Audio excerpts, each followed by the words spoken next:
Are you standing out, or are you following the trend?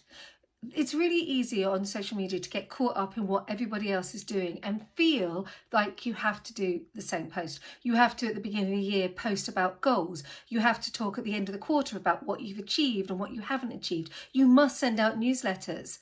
The problem is, not every business is the same, and not everybody wants to run their business exactly the same way. And if we did, it would become really boring. The colour palette would become, well, grey.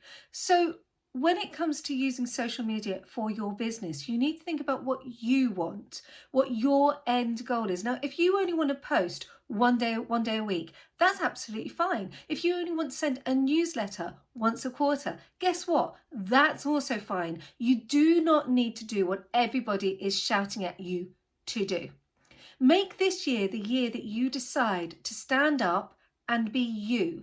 Yes, be authentic, but set your boundaries. Clearly define what you are going to do and what you're not going to do. I am not talking about setting goals. I'm talking about being realistic. Social media overwhelm comes because people have been listening to what they've been told to do instead of what they actually want to do. So make social media work for you, because ultimately only 7% of your business is actually going to come from social media, and these leads are going to be cold.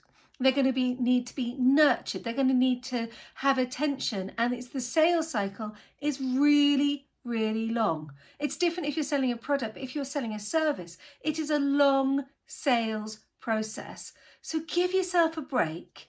Think about what you want to do and stop posting every 24 hours, rushing at it and feeling like social media is the be all and end all, because it's only part of a marketing strategy.